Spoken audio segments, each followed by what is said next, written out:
Hi, my name is Scott Gibson with Beneath the Surface. I'm here with Sean Rakhimov of silverstrategies.com. Sean, thanks for being with us.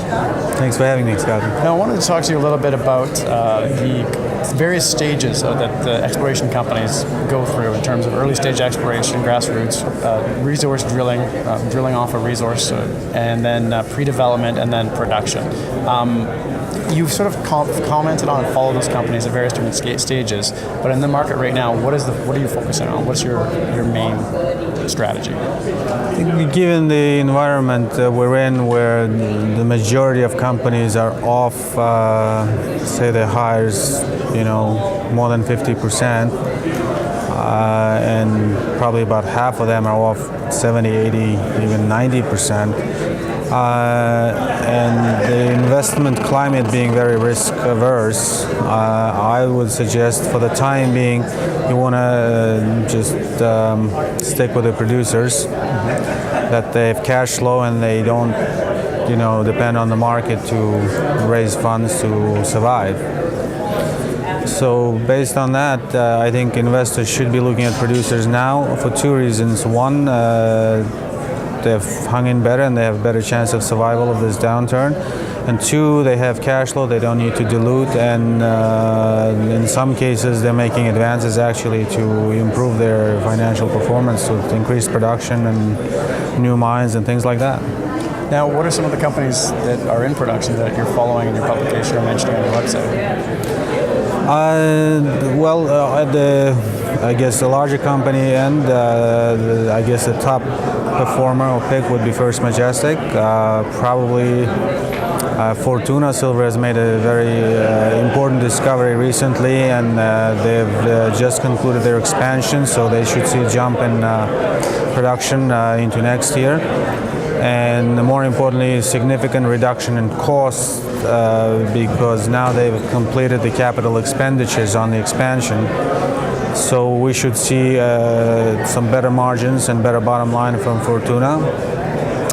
Endeavor Silver has been putting out some good numbers, and those are probably the three I would focus on at the sort of larger, mid-tier and larger silver companies. And do you have a position in those companies? Not in those three, no. Yeah, neither do I, just for full disclosure. And you also do a fair number of site visits around the country and around the world, visiting these projects, looking at the mines. Where have you been recently? My last visit was into Mexico. I was visiting Vino Silver Mines, a company that's been around for a very long time, something on the order of about 30 years.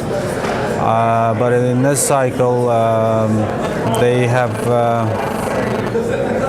had to clear some hurdles. For instance, from the last cycle, their legacy position in the Avino silver mine was 49%. Due to the fact that back in the day, Mexican government would not allow foreign ownership over that amount. And I believe in 2006, Avino completed the purchase of the remainder of the mine and now controls 100% of the property. They were gearing up to go in production, and then we had the 2008 financial crisis, and that kind of put them off the rails there, because the project would require significant, maybe not large, but significant to the size of the company, a capital expenditure to advance Avino towards production. So what they did, they decided to go smaller, and they developed another vein, which is a brand new vein, slightly different metallurgy, but higher grade and less capex, and they put that into production about this time last year. And they've been in production for about a year, and they were out through the ramp-up phase, and they should produce about 800,000 ounces of silver this year, with their quote all-in cost about $13. So they are profitable at current prices, about $20, $22 silver, which is, I think, an achievement in itself, say with respect to the rest of the peer sector. And then the other thing is they have also did a lot of upgrading and refurbishment and cleanup, and that's all done out of cash flow. More importantly, now they do have the cash to get Avino back online, or at least they're in a comfortable position. They don't have to dilute. They're not worried about surviving. They're worried about growing. And they have about 5 million cash and just over 27 million shares.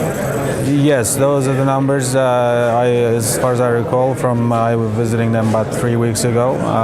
So 5 million cash. More importantly, for the year, they will probably do, by my estimates, it's about 10% in earnings per share, or 10 cents, I should say. And that puts them at a multiple that is very conservative for silver companies generally, but even in the current environment, it's about half of the multiple that the larger companies enjoy today. So I think they have finally reached a point where they have something to show to the market and the investors in terms of progress and, more importantly, in financial performance.